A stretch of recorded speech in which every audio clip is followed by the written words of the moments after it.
긴 세월 외면했던 공공의료는 초유의 감염병 사태에 미천이 드러났습니다. 한쪽에서는 의료 인력의 확충을 요구하고 코로나 확진 환자를 지금 15명, 20명까지 보고 있는 상태입니다. 다른 한쪽에서는 의사를 더 뽑지 말자고 합니다. 무리하게 감행한다면 그 책임을 모두 져야 한다는 점을.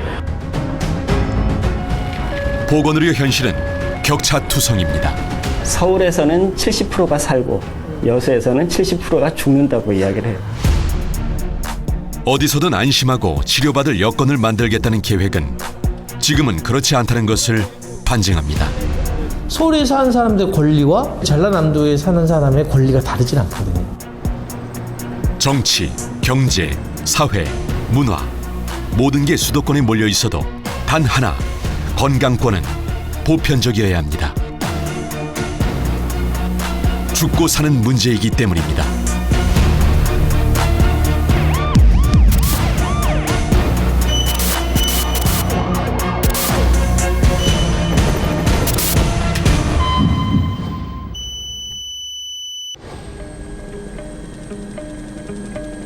무태서 가장 빠른 배를 타도 2시간이 걸리는 전남 신안군 흑산도.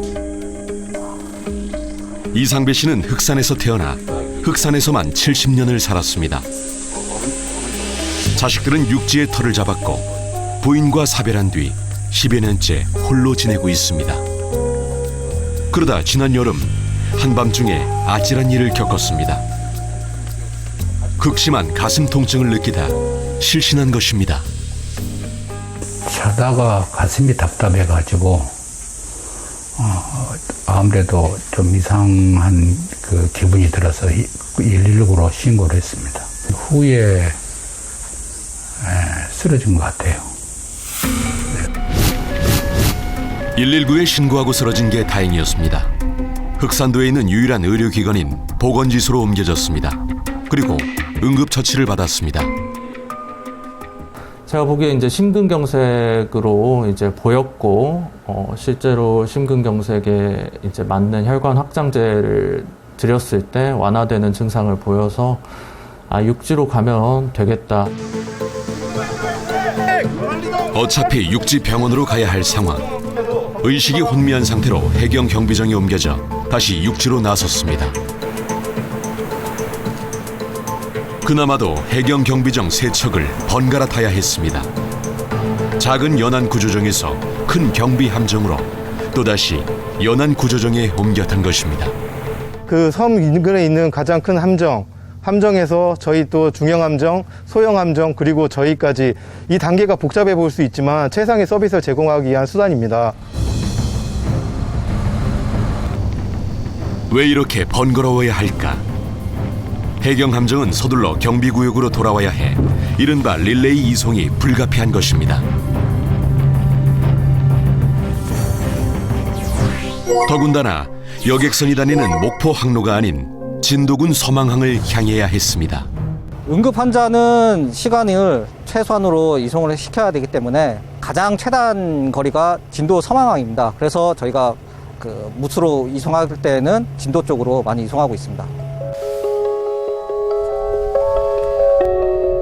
심근경색을 일으킨 이상배 씨는 그렇게 응급처치만 받은 채 5시간 20분 만에 목포의 종합병원에 닿을 수 있었습니다. 전국에 사람이 살고 있는 섬은 465곳인데 435곳에 의료기관이 없습니다. 국내에서 섬이 가장 많은 전남은 말할 것도 없습니다. 특히 전남은 강원, 제주와 함께 응급환자 이송이 가장 잦은 의료 취약지입니다. 구급차로 병원에 가는 길이 가장 오래 걸리는 아프면 서러운 곳입니다. 몇 분 안에 제대로 된 응급실을 갖춘 의료기관에 도달하느냐, 30분, 60분 나름대로 측정을 하는데 이게 굉장히 중요하다는 거예요. 제대로 된 시설이 갖춰졌더라면 충분히 피할 수 있는 사망률의 격차가 많이 나요. 우리나라 내에서도. 여수 산업단지의 한 화학 공장에서 가스 폭발로 추정되는 대형 폭발 사고가 발생했습니다. 지난 2013년 3월 14일 밤 9시 무렵 여수 산단에서 폭발 사고가 발생했습니다. 사이로 내부에 잔류된 탄화수소가스가 미상의 점화로 의해서 폭발된 걸로 현재 추정하고 있습니다. 야간 작업에 투입된 노동자 6명이 숨지고 11명이 다쳤습니다. 7년여가 지났지만 중증 화상을 입었던 부상자 트라우마는 여전합니다. 누구도 당시 상황을 입 밖에 내지 않으려 했습니다. 50살 윤모 씨만이 어렵게 전화통화로나마 당시를 떠올렸습니다. 전 전신 56% 화상을 입었었거든요. 그 관내에 있는 그 종합병원으로 전남병원으로 갔는데 대기하다가 저기 광주 전대병원으로 갔죠. 전문 의료진들이 구성이 안 돼 있어서 또 응급조치만 하고 다시 또 서울로 이송이 됐죠. 윤 씨는 폭발 사고가 난 뒤 1시간 24분이 지나서야 첫 번째 병원에 도착했습니다. 하지만 병원에서 감당할 수 없었습니다. 다시 호남 지역 최대 병원에 3시간 16분 만에 도착했습니다. 그러나 손을 쓰지 못하고 화상 전문의가 있는 서울 한강성심병원으로 떠나야 했습니다. 사고 발생 15시간 30분 만이었습니다. 피부 이식 수술을 4차례 받은 윤 씨는 수술이 6번 더 남았지만 엄두를 내지 못합니다. 아침에 첫 차를 타고 가가지고 서울에 진료를 받고 거짐 1박 2일로 해야 되는데 뭐 1박 2일 동안 뭐 입원도 안 되고 밖에서 또 숙박을 해서 또 치료를 하고 그래야 되니까. 여수국가산단은 국내 최대의 석유화학 단지입니다. 정유화 석유화학 업체 309시 운영 중이며 2만 4천여 명이 고용되어 있습니다. 산업구조의 특성상 폭발사고 위험을 안고 있고 터졌다 하면 대형 사고로 이어지기 일쑤입니다. 전남 동부권에서 재해자 수가 2016년에 64명이었는데 2018년에 256명으로 늘어났어요. 사고는 계속 나는데 치료받을 곳은 없습니다. 전남에서 발생한 외상 환자가 전남의 의료기관을 이용하는 비율은 절반 수준입니다. 전국 최악의 상황입니다. 중증 응급 환자를 큰 병원으로 옮겨야 하는 비율도 전국에서 가장 높습니다. 사실 석유화학 산단은 언제 터질지 모르는 화약고거든요.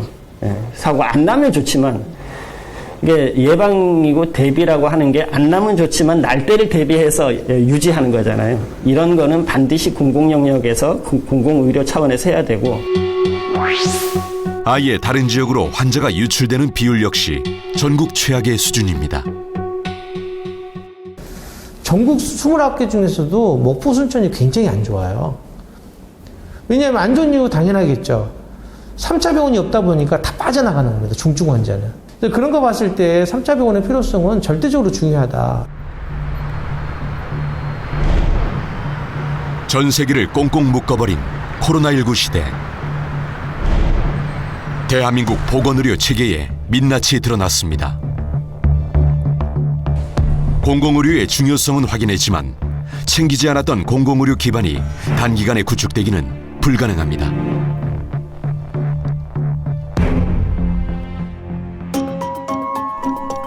전남의 코로나19 환자는 순천의료원, 강진의료원, 목포시 의료원 등 공공병원 3곳이 전담해 치료하고 있습니다. 전남에서 발생한 코로나19 확진자는 지난 8월까지 2,617명. 이 가운데 전남의 의료원 3곳에서 75%만 치료를 받았습니다. 나머지 25%는 어디에서 치료를 받았을까? 기저질환이 있는 위중 환자 등은 광주의 대학병원으로 가야 했습니다.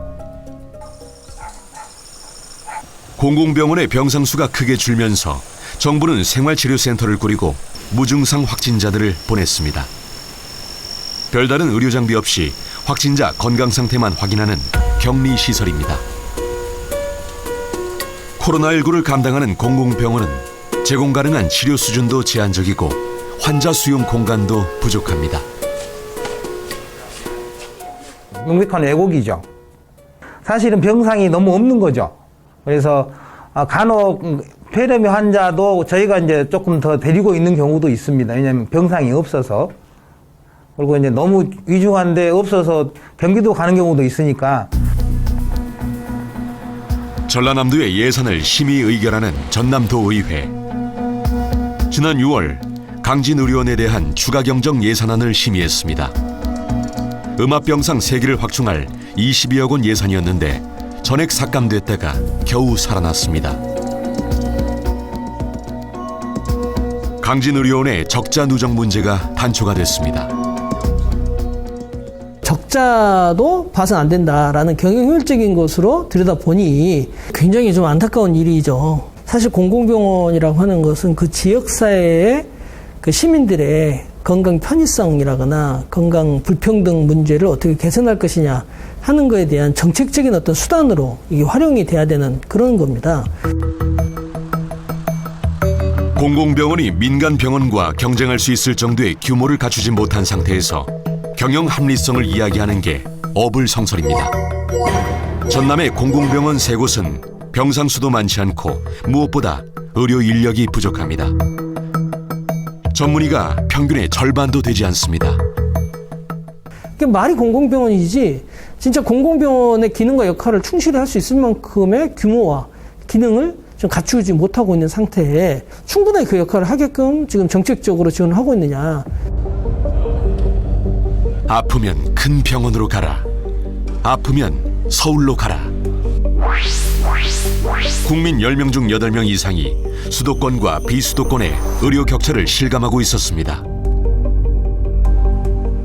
비수도권, 특히 농어촌 지역의 보건의료 환경은 악순환입니다. 응급 상황에 대응은 불가능하지만 예를 들어서 뭐 폐렴 정도 간단한 폐렴이 발생했다가 그랬을 때 입원하는 그런 병원들만 이제 농어촌 지역에서 생기는 이제 이런 어떤 그걸 2층 체계라고 그러거든요. 예, 2층 체계 생긴 거죠. 그래서 수도권에는 대형 큰 병원 생기고 농어촌 지역은 자그마한 민간 병원 생기는. 그리고 공공병원은 해방 이후부터 지금까지 별로 투자하지 않고. 민간과 공공의료의 비대칭은 대한민국의 고질병입니다. 2018년 한국의 공공의료기관은 전체 의료기관의 5.7%에 불과했습니다. 99%가 공공의료기관인 캐나다, 또 OECD 평균 53%에 크게 뒤처져 있습니다. 의료 체계 부분들이 너무 민간 중심으로 짜 있어서 그런 거예요. 뭐 영국이나 이런 데 가도 거의 공공 비율이 상당 수준이 올라와서 해서 지금 서로 이제 견제하고 기능을 하는데 우리는 거의 공공 영역은 10%도 안 돼요. 복지부는 그 구조, 논리 구조를 뻔히 알면서도 이거를 대응을 못하고 못 헤쳐나가요. 바다를 떠다니는 병원선. 이름과 달리 보건지소쯤 되는 역할을 하고 있습니다. 의료기관이 가기 힘든 외딴 섬 주민들을 위해 운영됩니다. 전남, 인천, 충남, 경남 등 국내에 딱 5척이 있습니다. 전남 다도해를 오가는 병원선을 따라가 봤습니다.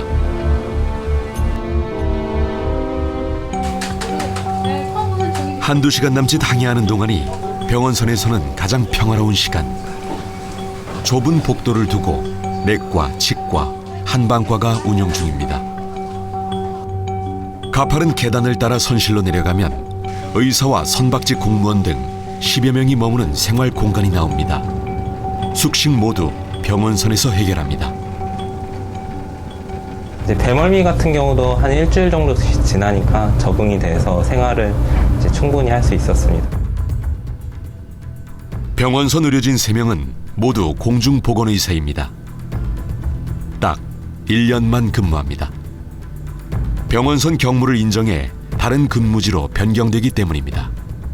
저는 일단은 집이랑 가까운 쪽으로 가고 싶어요. 제가 아무래도 서울 사람이다 보니까 아마 경기도 쪽을 지망하지 않을까, 가능하다면. 공중보건의사가 아니면 병원선은 운영 자체가 불가능합니다. 우리도 적응 기간이 필요하고 이분들도 세상 처음으로 이 병원선이란 걸 타봐가지고 가시니까 이분들도 적응이 필요하고 그게 이제 항상 새롭죠. 뉴페이스. 이날의 진료지 전남 신안군 사치도 44가구가 사는 조그마한 섬마을 부두는 큰 배를 허락하지 않습니다. 작은 보트를 띄어야 합니다. 주민들을 태워 병원선으로 데려와야 진료가 가능합니다. 주민분들이 나이가 많으시기 때문에 그런 걱정이 항상 있죠. 넘어지시거나 다치시거나 하실까 봐 그런 게 항상 걱정이 되고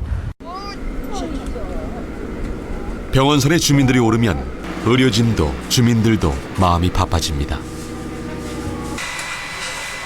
좁은 복도에 앉아 차례로 진료를 기다립니다. 병원이 멀어서 병원을 멀리해온 섬 주민들. 건강이 좋다면 그게 이상한 일일 겁니다. 이제 예상 밖으로 만성 질환자분들이 많다 보니까 그거에 대한 관리가 조금 쉽지는 않다는 것을 느꼈고 치료보단 예방의학에 가까운 병원선이지만 주민들에게는 주치의 이상입니다. 보통이라 이게 섬이라 아주 병원에 가다가 큰맘 먹고 가지요. 병원선 오면 그렇게 반가요. 약 짓는 소리가 들리고 주민들 손에 약봉지가 쥐어지면 병원선의 하루가 끝나는 겁니다. 병원선을 두세 번 더 만나면 의사는 또 바뀌어 있을 겁니다. 그런 섬이나 농촌 쪽의 의료를 고민하는 그런 전문가들이 두텁게 층이 있어야 됩니다. 정책적 요구를 하거나 학문적 깊이가 계속 두꺼워지는 것이 필요한 부분입니다. 이렇게 짧은 근무 경험만 갖고는 사실 어렵다는 거죠. 농어촌 보건의료 취약지역에서 3년간 국방 의무를 대신하는 공중보건의사는 전남에 가장 많습니다. 전남의 보건소와 보건지소 의사 99%가 공중보건의사로 채워진 어쩔 수 없는 현실 때문입니다. 그러나 국내의 공중보건의사는 10년 동안 1,500명 이상이 감소해 농어촌 보건의료 기반이 또다시 위기입니다. 서울에 사는 사람들의 권리와 예를 들면 전라남도에 사는 사람의 권리가 다르진 않거든요. 권리적인 측면 그리고 생명과 안전에 관한 서비스 부분에 있어서 이렇게 격차가 발생하는 것은 굉장히 심각한 문제라고 봐야 된다. 전남 완도군 복일도. 광주광역시에 살던 김희정 씨는 2013년 섬마을을 제2의 고향으로 삼았습니다. 슬아의 딸 넷. 두 돌을 앞두고 있는 막내가 각별하게 애틋합니다.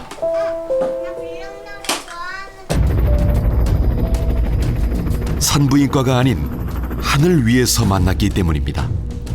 희정 씨는 작년 3월 육지병원으로 응급 이송되던 중 닥터 헬기 안에서 출산을 했습니다.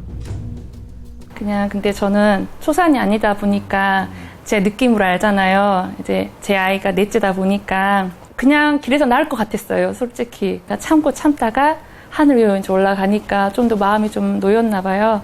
그래서 이제 그렇게 낳게 된 거예요. 출산 전날도 광주의 산부인과에서 진료를 받았습니다.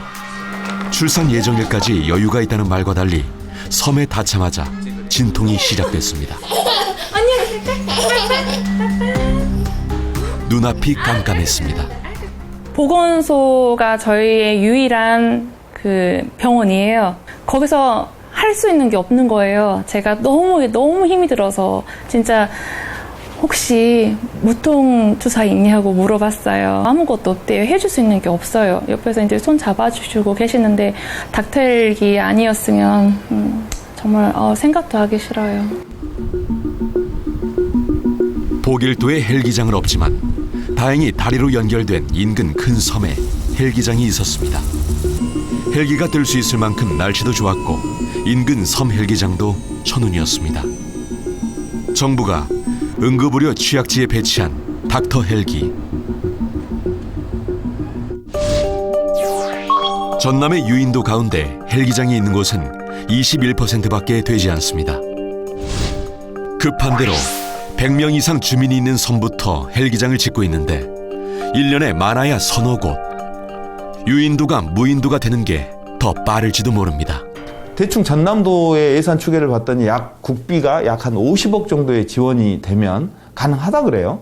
근데 봤더니 올해 내년에서 전체 예산이 14억 정도밖에 보건복지부에 편성이 안 돼 있는 겁니다. 이래서야 되겠느냐. 결국 정부의 의지를 반영하는 거는 예산인데. 정부는 응급이송의 안정성 확보를 위해 바다에도 원격 응급의료 시스템을 구축했습니다. 육지의 병원 의사가 함정에서 이송 중인 환자 상태를 보며 적절한 응급처치를 할 수 있는 체계를 마련한 것입니다. 문제는 의사의 지시를 받을 응급구조사가 해경 함정에 충분히 배치되지 않았다는 것입니다.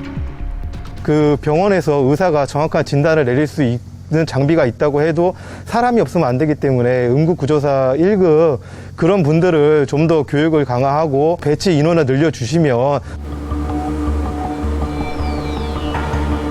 동서남해 해양경찰에서 운용 중인 함정 271척 가운데 원격 응급의료 시스템은 150척에만 설치되어 있습니다. 이 와중에 응급구조사가 배치된 건 62척에 불과합니다. 반쪽짜리란 이야기입니다. 원격 의료 시스템이 도입된 지 10년이 지났음에도 실제 현장에 적용할 수 있는 응급구조사는 23%에 불과하여 원격 응급의료 시스템이 유명무실한 상황입니다. 함정 내 응급구조사 배치 인력 증강을 비롯한 현장 중심의 제도적 정비가 시급합니다. 1988년에 설립된 영암병원. 소아과, 신경외과, 산부인과, 무엇보다 유일한 응급실을 운영했던 지역의료의 버팀목이었습니다. 하지만 인구가 줄고 수지타산이 맞지 않게 되며 병원 살림이 점점 위축됐습니다.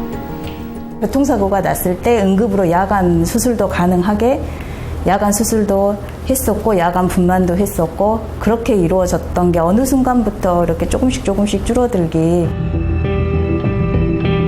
결국 문제가 터졌습니다. 2016년 8월 지역 응급의료기관을 반납하고 응급실 운영을 포기한 것입니다. 부랴부랴 영암군 보건소가 야간 진료에 나섰지만 병원 기능을 기대하는 건 욕심이었습니다. 급기야 파산 절차에까지 내몰려 있던 병원에 다행히 작년 11월 인수자가 나타났습니다. 올해 4월 다시 지역 응급의료 기관으로 지정돼 응급실 운영도 시작됐습니다. 응급실을 한 개인이 하는 병원에서 그다음에 시골병원에서 운영하는 건 아주 큰 모험이고요. 쉽게 말해서 짐이 되는 부분이 있습니다. 왜냐하면 응급실을 이용해주는 환자는 하루에 10명 남짓이고 나라에 청구하는 그런 비용들도 제한적인 상황에서 응급실이 문을 열면서 5년여 만에 다시 구급차가 오가는 병원이 됐습니다. 도회지 병원 응급실과 비할 바는 아니지만 응급실을 찾는 환자는 끊이지 않고 있습니다. 야간에 외래 시간이 끝나고 주말에 왔던 앰뷸런스 숫자를 파악을 했을 때 40여 건이 넘더라고요. 그래서 이렇게 많았나? 이렇게 그동안 그러면 이 환자들이 어디 갔지? 하지만 휴일과 야간 의사와 간호사 한 명씩 돌아가며 응급실을 버텨내고 있는 수준입니다. 돈도 돈이지만 일할 의료진을 구하기가 너무 어렵습니다. 가장 힘든 건 의료 인력들, 간호사, 의사를 모으는 일입니다. 현재 저희 병원만 해도 300병상의 큰 병원인데 가지고 있는 간호 인력들이 아주 제한적이고요. 그 다음에 의사들 역시도 마찬가지 9명밖에 되지 않습니다. 대한의사협회는 의사가 없다는 문제의식에 동의하지 않습니다. 전라남도 인구는 2003년도 기준으로 해서 201만 7천 명이었던 것이 올해 4월 184만 4천 명으로 줄어들었고요. 그 기간에 의사 수는 1,860명에서 3,400명 정도가 활동을 하고 있습니다. 결국은 인구 대비 의사 수는 계속 증가하고 있다는 이야기고요. 의사 수는 전국이 큰 편차를 보입니다. 평균을 넘는 곳은 6개 시도뿐입니다. 전국 300병상급 2차 병원의 평균 병상수는 312개. 전남의 병상수는 전국 평균 수준입니다. 그러나 전문의 수는 절반도 되지 않습니다. 의료진이 부족한 만큼 업무 강도가 커지고 경무가 또다시 인력난을 불러오는 악순환입니다. 갑자기 뭐 CPR 해야 되는 심폐소생술을 해야 되는 상황에 환자가 오거나 이제 그런 경우는 정말 부족하죠. 그래서 그럴 때는 저희가 이제 다른 급성기병동 간호사들한테 이제 SOS를 하죠. 의사가 부족한 시골 병원은 환자들의 선택을 받지 못합니다. 경북, 충남, 전남은 전문질환 환자들이 다른 지역 병원으로 떠나는 비율이 전국에서 가장 높습니다. 전남의 병원들은 중증 응급 환자에게도 외면받습니다. 환자가 유출되는 만큼 병원 경영은 악화되고 투자가 위축되고 환자는 더더욱 이탈되는 구조. 역시 악순환입니다. 의료 수요가 적은 아니면 또 소득이 낮은 이런 지역에 공공의료가 제대로 의료 서비스를 제공해줘야 되는데 그런 부분에 있어서 굉장히 취약한, 그래서 대도시로 가야 된다는 그런 생각을 갖게 되는 것 같습니다.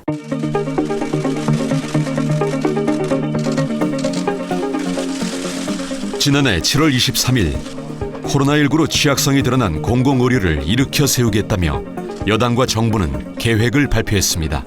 공공의료인력 확충을 위한 의대 정원 확대 및 공공의료 설립을 추진하기로 결정하였습니다. 매년 400명씩 10년간 의대 정원 4,000명 증원. 그리고 전남처럼 의대가 없는 지역에 의대를 신설하겠다는 약속이었습니다. 4,000명 중 3,000명은 지역에 머물 지역의사로 뽑고 나머지 1,000명은 특수 전문 분야 의료 인력과 의과학자로 선발할 계획이었습니다. 공공의료 강화는 그러나 의사단체의 반발에 부딪혀 무산됐습니다. 정부와 대한의사협회가 의정협의체를 꾸려 코로나19가 안정된 뒤 다시 논의하기로 합의한 것입니다. 의사들이 반대하기 때문에 의정협의체를 구성을 해서 여기에서 합의해서 진행을 하지 못한다는 것은 국민들의 생명보다 의사들의 이익을 더 중시하는 정부가 돼버렸다라고 생각을 합니다. 이게 당연히 말도 안 되는 이야기예요. 공무원을 늘리자고 하면 공무원들한테 물어서 공무원 늘릴까요? 공무원들이 예 늘리세요. 그러면 늘려야 되냐고요, 공무원은. 전라남도는 32년 동안 의대 신설을 요구해왔습니다. 의과대와 대학병원을 신설해야만 농어촌 의사 인력이 안정적으로 확보될 거란 판단 때문입니다. 의과대학 전라남도에 유치하는 문제 반드시 해야 된다. 우리 전라남도는 너무도 절실하고 당연한 거고. 경상북도는 국립안동대학교에 공공보건의대 신설과 포항공대를 중심으로 한 의과대 설립을 정부에 요구 중입니다. 저희 도 같은 경우에는 상급 종합병원도 하나 없습니다. 대부분 대구에 의존하고 있고 이제 경북 북부 지역은 대구보다는 실질적으로 서울에 의존하고 있는 상태입니다. 충남은 국립공주대의대 설립을, 경남 창원시도 의과대 신설을 요구합니다. 한결같이 지역에 머무는 의사 부족을 토로합니다. 국내 의과대학과 의과전문대학원은 모두 40곳. 문제는 의대생들의 출신 지역에 있습니다. 전국 의과대학의 작년 입학생 46%가 수도권 출신이었습니다. 서울, 강남권 이쪽에 있는 친구들이 그 서울에 있는 의과대학이 좀 어려우니까 지방의과대학 갔다가 결국은 다시 서울로 돌아오는 이런 지역의 의료 불균형을 해소하는 데 전혀 도움이 되지 않고 있는 현실들을 발견을 했고요. 국회가 1974년부터 배출된 의사들의 근무지를 분석했습니다. 수도권에 있는 의대 졸업생 83%가 수도권에 머물고 지역 시도에 있는 의대 졸업생의 절반이 수도권에서 활동 중이었습니다.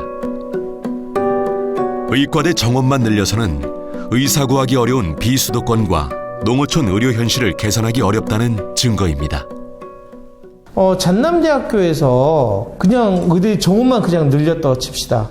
그러면 그 사람들이 전라남도 남쪽으로 올 거냐? 문제는 남쪽에 있는 친구가 광주에서 교육을 받아요. 그러면 다시 남쪽에 올 가능성은 낮아지는 거죠. 광주하고 서울로 갈 가능성이 높아지는 거죠. 그래서 정부는 지역 의사제를 검토 중입니다. 장학금을 통해 지역 의사를 양성하고 의사가 된 뒤에는 그 지역에서 10년간 머무는 방식입니다. 여러 가지 부작용에 대한 우려도 있는 것이 사실이긴 합니다.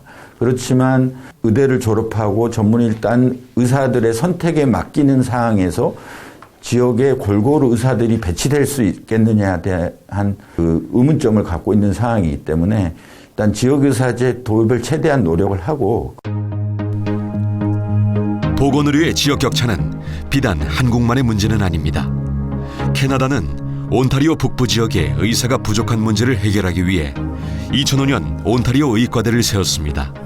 학생 92%가 온타리오 출신입니다. 의사가 된 뒤 94%가 지역에 남고 33%는 격오지를 지킵니다. 결국 그 지역 출신이 의과대학을 졸업하고 난 후에 그 지역에 잔류하는 비율이 높아요. 그런 측면에서 보면 지역의 의사를 양성한다는 것은 결국은 선발 과정에서부터 그 지역 출신에 대한 일종의 할당 이런 것들이 필요하고 일본의 자치의대에서 양성된 의사는 9년 동안 지역의료기관에 근무합니다. 일본 지방정부들이 모든 자치의대생의 학비를 지원합니다. 절반 이상이 지역의료기관에 남아있을 만큼 성공적 제도로 평가되고 있습니다. 작년에는 의사고시 합격률로 9년 연속 전국 1위를 차지했습니다. 들어올 때부터 자기가 그 지역의 의료에 대해서 자기가 뭘 어떻게 할 것인가 또는 어떤 그런 좀 개선을 해야겠다는 비전을 갖도록 하고 또 중간중간에 농촌 쪽에 가서 방문해가지고 그 실태를 경험하고 분석하고 개선 방향을 같이 토론한다거나 이런 것을 의과대 교육 과정에서 계속 노출을 시킵니다. 1988년 정부가 국립대 의대 정원을 나누어서 의대를 신설하도록 한 울산대학교. 그런데 울산대 의대는 울산이 아닌 서울에 있습니다. 서울 송파구 아산병원. 아산병원 맞은편 건물이 울산대 의대이고 교육과 수련 대부분이 이루어집니다. 지역 의료 인력을 확보하겠다는 정책 취지는 상실됐습니다. 지역 티오르에서 의사를 뽑아놓고 실제로 수련은 다 서울대로 와서요. 지방사립의과대학에 입학을 한 건데 수련 과정부터 포함을 해서 전부 서울에서 근무를 하고 있으니까 지방의 의료 불균형 문제를 해소할 전혀 그 방법들이 없게 되는 것이죠. 2017년 울산대 의대 부속병원으로 전환한 울산대 병원. 의사수 부족 등이 문제가 돼 2018년엔 상급 종합병원 지정에서 탈락했습니다. 3년 만인 올해 다시 상급 종합병원으로 지정됐지만 의료 환경 개선 요구는 끊이지 않고 있습니다. 울산시의회는 지난 6월 울산대 의과대에 울산 환원을 촉구하는 건의문을 채택했습니다. 울산대 의과대 졸업자 중 울산에 남는 비율이 8% 수준이라며 최악의 경우 울산대의 의대 정원 반납도 검토하라고 정부에 요구했습니다. 1985년 의과대학이 설립됐던 충북 충주의 건국대학교 캠퍼스. 2005년 의학전문대학원으로 전환된 뒤 수업을 서울에서 했다가 교육부의 시정명령을 받았습니다. 지역의대가 대학과 대학병원을 따로 운영하며 지역을 버리면 그 피해는 지역 주민들이 보게 됩니다. 의과대학과 부속병원은 함께 있어야 합니다. 굳이 의과대학이 필요해? 그냥 3차 좋은 병원 만들면 되지 않아? 라고 생각할 수가 있지 않습니까? 흔하게. 그렇지만 그게 이제 쉽지가 않다라는 거예요. 왜냐하면 자, 서울 같은 데서도 대학병원이 아닌 3차 병원은 없어요. 예를 들면 국립중앙의료원 같은 경우도 인력을 구하기 쉽지 않아요. 서울 한가운데도 있지만 그 이유가 뭐냐면 대학병원이 아닌 거예요. 그래서 의사 수를 늘리고 지역에 머물 지역 의사를 따로 양성하고 의대 없는 지역에는 의대와 부속 병원을 설립해 지역 완결형 의료 체계를 구축해야 한다는 목소리가 나옵니다. 대한의사협회는 경제성 우려를 제기합니다. 지금 현재 대학병원급의 병원들이 사실은 그 저수가 체제에서 굉장히 그 경영상으로 좀 어려움을 겪고 있거든요. 자칫 부실 의과대학을 만들 수도 있고, 그 다음에 의과대학을 유치한 대학에 전반적인 어떤 어려움을 가져오지 않을까 하는 그런 생각도 좀 있습니다.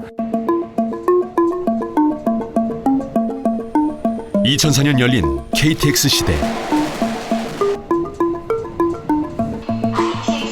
모든 걸 품고 있는 서울로의 이동이 수월해지면서 지방 붕괴 가속화를 우려하는 목소리가 커졌습니다. 특히 지방 병원들은 환자 수 급감으로 고사할 것이고 의료 격차도 극심해질 거란 걱정이 깊었습니다. 그런 이제 볼륨 아웃컴 릴레이션십이라는 겁니다. 그러니까 양과 볼륨, 양과 아웃컴 질이 연결되어 있다는 거거든요. 그래서 양이 많은 진료 행위를 하는 곳이 상대적으로 이제 질이 높다. 뭐 이렇게 볼 수 있습니다. 실제 그랬습니다. 삼성서울병원, 서울아산병원, 서울대병원, 세브란스병원, 서울성모병원 등 빅5 쏠림이 두드러졌습니다. 특히 지방 암 환자들의 빅5 병원 환자 구성비가 2004년을 기점으로 커진 게 드러났습니다. 그런데 경부선과 호남선의 양태는 유의미한 차이가 있었습니다. 경부선 축을 따라서는 지역의 암 환자들의 이 수도권 집중이 많았습니다. 호남선 축을 따라서는 특히 이제 광주 전남 지역의 암 환자는 수도권 집중이 그렇게 많이 일어나지 않고 화순병원으로 많이 갔거든요. 그것이 결국 지역도 제대로 된 시설 투자가 일어나고 전문 인력이 있으면 충분히 지역 주민들로부터 환영을 받는다. 화순 전남대병원은 2004년 개원했습니다. 암질환 치료를 특화 분야로 삼고 2005년엔 광주 전남 암센터로도 지정됐습니다. 문을 열 당시 비관론이 없지 않았습니다. 도시가 아닌 시골이란 이유입니다. 당시로서는 광주 전남대병원에서 암 진료가 그렇게 활성화되지는 못한 상태였습니다. 모든 환자분들이 우리 지역 주민 환자분들이 다 서울로 유출되는 상황에서 모든 우려를 비웃듯 개원 첫 해 22만 명의 환자가 다녀갔고 지난해 77만 명까지 늘었습니다. 지난해 수술 건수만 1만 건을 웃돌았습니다. 암 환자 치료 경험이 쌓이고 또 쌓이면서 임상 경험이 풍부해졌고 수도권에서도 찾는 병원으로 성장했습니다. 암 발생 환자분이 2018년 같은 경우는 광주에서 6천여 명, 또 전남에서는 10,000여 명 되시는데 광주에서는 거의 70%의 그 환자분들이 저희 병원에서 치료를 받게 되고 전남은 약간 좀 퍼센티지는 떨어집니다만은 평균적으로는 거의 한 70%에 가깝게 저희 병원을 이용하고 계십니다. 높은 의료질과 더불어 상대적으로 저렴한 의료 비용도 공공병원의 진가를 증명하고 있습니다. 경실련의 조사에서 전국 상급 종합병원 중 가장 높은 건강보험 보장률을 기록한 것입니다. 건강보험 보장률이 높을수록 환자 개인의 의료비 부담은 줄어듭니다. 주목할 것은 국내 상급 종합병원 가운데 건강보험 보장률 상위 10곳 중 8곳이 국립대학 병원이란 점입니다. 지역별로 국립의대가 없는 데가 있어요. 왜 하필 보면 이제 전남하고 경북하고 울산 세 군데예요. 그런 데는 어쨌든 의대 정도는 만들어서 거기에 의사 인력을 양성하고 거기에 지역 의료도 담당하는 이게 하면 이게 약간 양득의 효과를 갖고 있거든요. 전문가들은 대학병원이 최후의 보루로 존재하면 하위 단계 의료기관의 역할도 강화될 것이라고 조언합니다.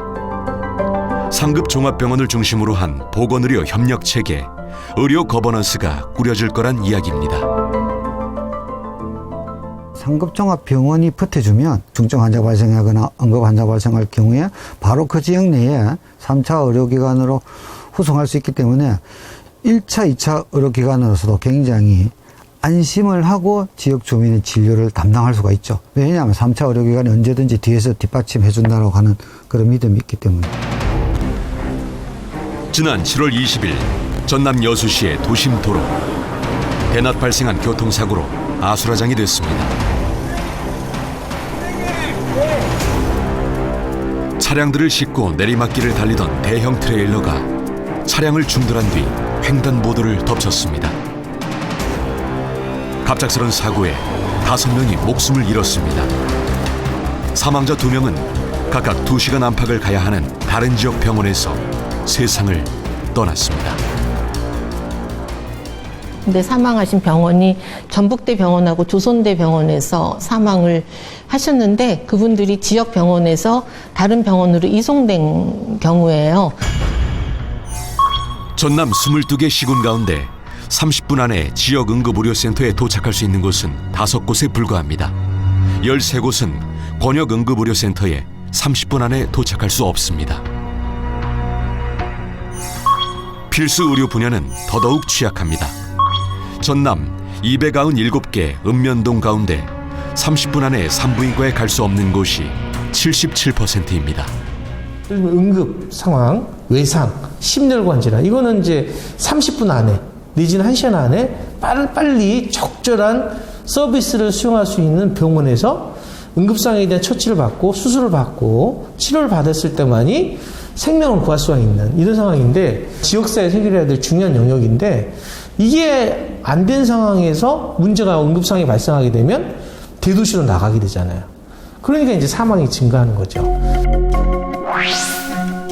제때 적절한 치료를 했다면 막을 수 있었을 사망을 뜻하는 치료 가능 사망률. 서울과 광주, 세종을 제외하면 모두 엉망입니다. 특히 강원, 충북, 경북, 전남 등 농어촌이 많은 곳은 열악합니다. 전국을 29개 의료 권역으로 나누어 보면 목포의 치료 가능 사망률은 전국 최악의 수준을 보이고 있습니다. 지역 불균형을 대표하는 수치로 좀 보면 돼요. 병원 가면 살 수 있는 거를 제때 의료 공급 체계가 없으니까 이게 죽는 경우가 안타까운 상황이 이게 이제 현실로 나타나는 통계라고 보면 되고요. 결국 이걸 바꾸는 방법은 시장의 논리로 놔두면 방법이 없어요. 어디서든 아프면 치료받을 수 있는 권리. 코로나19 사태가 일깨워준 보편적 가치를 시민들은 어떻게 생각하고 있을까? 의료 환경 개선을 위해 정부가 공공의료를 강화해야 한다는 여론이 높았습니다. 17개 시도 주민 10명 중 7명은 의과대 없는 지역에 의대를 신설해야 한다고 의대 신설 요구에 힘을 모으고 있습니다. 하지만 의사협회는 의대 신설론에 반대하고 있습니다. 병원을 신설하는 것보다도 지역에서 그 역할을 잘하고 있는 병원들이 많이 있거든요. 거기에 좀 더 집중적인 투자를 해서 병원을 업그레이드 시키는 것도 한 가지 방법이라고 생각을 합니다.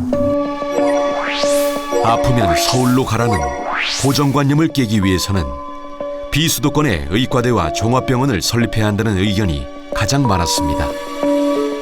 또 의협의 우려와 달리 거주지에 상급 종합병원이 생긴다면 이용하겠다는 기대감이 압도적이었습니다.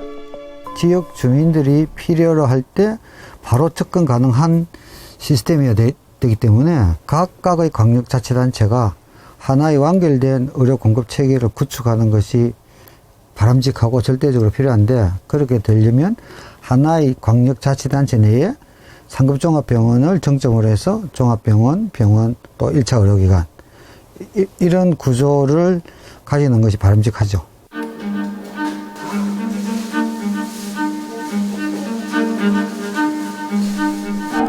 장기화하는 코로나19 사태. 공공의료를 위한 정부의 결단을 요구하는 목소리는 끊이지 않습니다. 이제 2018년도에 정부에서 누구나 아프면 어디에서나 적정한 치료를 받을 수 있는 환경을 공공의료 체계를 강화를 하겠다, 만들겠다. 20년, 21년 올해까지 되게 계속 매년마다 발표를 했거든요. 갈수록 처음에 발표한 것보다 훨씬 더 후퇴되는 안으로 발표가 되는 거예요. 공공의료 강화는 의정협의체 문턱을 넘지 못하고 있습니다. 의대 신설 문제는 누구도 아예 언급하지도 않습니다. 그 새롭게 의대를 신설하는 문제에 대해서는 의료계에서 의사인력 확충보다 더 강하게 반대를 하고 있는 사항이긴 합니다. 의사인력이 충분히 배출되지 못하고 있다는 게 정부의 입장에는 변함이 없고요. 그런 사항에 대해서 의료계하고 논의를 하고 정부나 대한의사협회나 원론적 입장만 보이며 서로를 자극하지 않으려 안간힘을 쓰는 모습입니다.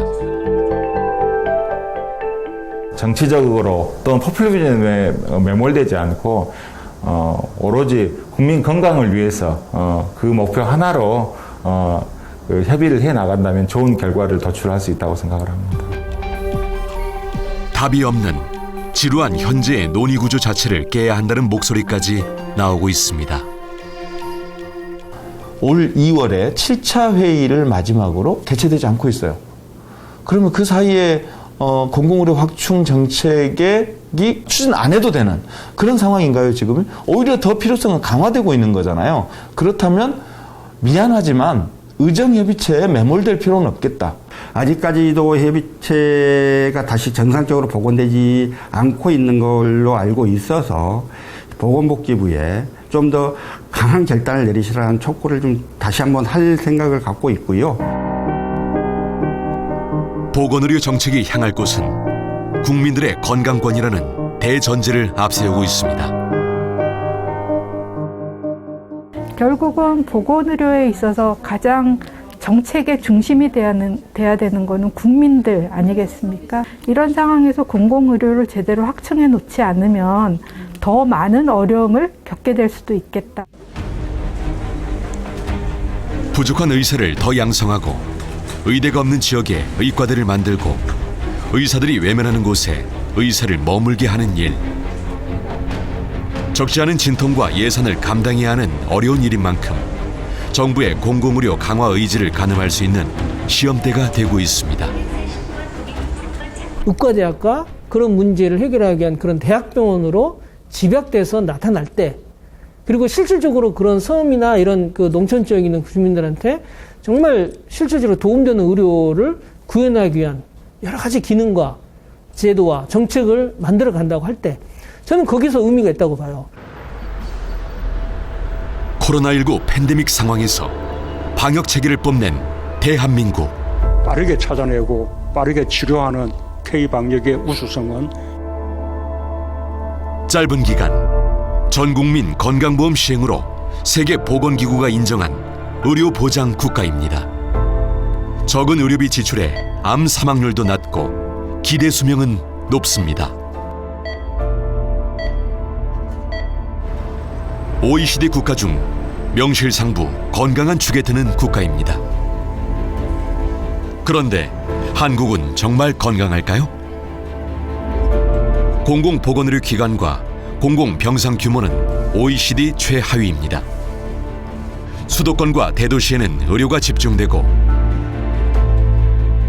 비수도권과 농어촌 공백은 커집니다. 똑같은 대한민국 국민이고 똑같이 세금 내고 똑같이 건강보험료를 내고 있는데도 불구하고 그들이 누리고 있는 의료 혜택을 한번 봐보자 이거예요. 대한민국 평균에 훨씬 못 미치는 의료 혜택을 받고 있습니다. 그럼 이거를 그냥 그대로 둘 거냐. 흔히 병은 키우지 말라고 합니다. 대한민국의 지독한 의료 격차, 진단과 치료, 처방이 당장 필요합니다. 중증이 되기 전에.